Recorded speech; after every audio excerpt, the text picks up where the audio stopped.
Hello, friends. Welcome to day 28 of our Grace campaign. If today is your first time of joining me, the Grace campaign is a 30-day journey that I embarked on, where I come on a daily basis to just briefly talk about the grace of God. And it was inspired by my latest book, Mama Grace. This is a copy of Mama Grace in my hand, and you can also see it in my background. So Mama Grace was released at the end of October, and people around the world are already beginning to enjoy it. So I don't know if you have your copy yet. If you don't have a copy right now, you can go on Amazon.com, Amazon.co.uk, or any Amazon website that's operational in your country, and you can get a copy there. So Mama Grace is available in both paperback and in Kindle version. So you can get a paperback like the one I have right now, or you can download the e-copy to your Kindle or to any electronic device that you have, and you can begin to enjoy it straight away. So right now, as we are speaking, you can actually download the Kindle version in 60 seconds. And if you live in Africa, you can also get a copy of Mama Grace on Okada Books. And the exciting news is that Mama Grace is currently on production as an audiobook. So very soon it's going to be available on Audible. And you can download it through iTunes, through Amazon, and every other place that you can download audio books. So I'm really excited and I'm looking forward to that. Today, I'm still going to be talking about grace and supplication. I promised to tell us a testimony yesterday, so I'm going to share a testimony of how grace and supplication delivered me from death. In 2014, I was living in Dublin at the time, and just one day while I was in the church office, I just felt the Spirit of God saying to me, begin a 40-day fast.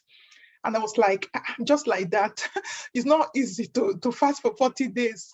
So just start it suddenly like that, because I've done such fast before. I've not done dry fast for 40 days, but I fast and then I break at the end of the day, and I carry on like that for 40 days. So, and before I go on that kind of fast, I like to do some preparations. But just hearing this instruction, and then I felt there was an urgency about this instruction. So I just obliged and I said, okay, from the following day, I was going to begin the fast. And that was how I embarked on this journey. But the kind of spiritual battle that I experienced during that period, and the way God showed me different things, was amazing. I knew that, yes, He really wanted me to go on that fast to employ the spirit of grace and supplication to work for me. Yesterday, I told us what the spirit of grace and supplication was all about. So if you missed that, you can go back to yesterday's video, because all these videos are available on our Facebook page, on my personal timeline on Facebook, or on our YouTube channel, My Pain Your Gain Ministries. So if today is your first time, or if you've missed any of the videos, when you go to these channels or these platforms, you'll be able to catch up on those. Okay, so going back to my story. So I embarked on the fast, and maybe around like the 27th day, things begin to really manifest and show up. And on this particular day, on the 27th day, when I wanted to break my fast, I went to the kitchen, put on the kettle, put my food in the microwave. And all of a sudden, it's like I was having a strange feeling. I didn't understand what it was. And then I said, okay, let me just go and sit down. And before I even got to the seat, I fell on the floor. And doctors came. And just to cut the long story short, I tell the full story in the book. Some days later, I went to the hospital, and after a brain scan, they discovered that I had brain hemorrhage. And a procedure was performed to correct that. But the funny thing was that I'm sure that hemorrhage happened on that 27th day, but I still carried on with my prayers. I didn't go to the hospital until the 4th day, which was on the 31st day of my fasting and praying. When I began to read and hear about the side effects of brain hemorrhage, because many people have died from it. Many people, even if they survived it, and maybe they had a procedure performed to correct it, their quality of life were never the same. Some people have had stroke as a result of that. Some people have got other parts of their body impaired as a result of that. But this was me that had this attack. I came out whole and whole. I came out whole. You can see me. Nothing is wrong with me. I mean, this can only be the grace of God. In fact, the way I don't have the time now to tell you the full story, but the things I went through, the experiences, and the way God told me to fast and pray. And this brain hemorrhage was not the only experience. There were other experiences that happened around me, in my house, in my life. And I knew that the devil was out to take my life. But because I obeyed God and I yielded to the spirit of grace and supplication to go on that fast, God gave me the grace to carry through. And at the end of the day, he gave me victory over death.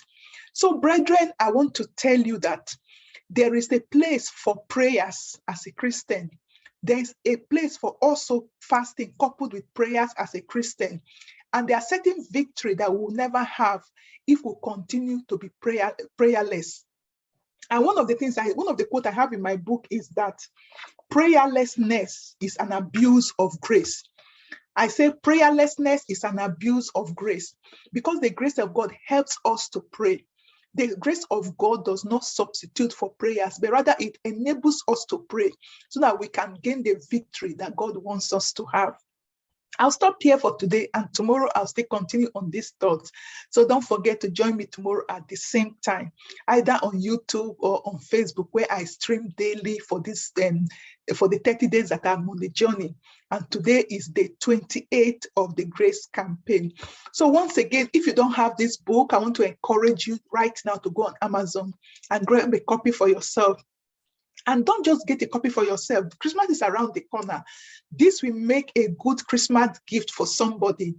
The seasons that we are in now are the seasons that people are going through one form of challenge or the other.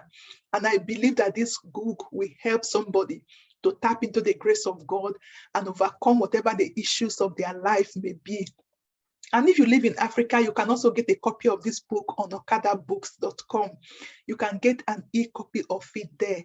And very soon, for those of you that are lazy to read, you will also have it on Audible, where you can get the audio version of the book. So until I be with you again tomorrow for another session of the Grace Campaign, continue to triumph as you walk in the grace of God.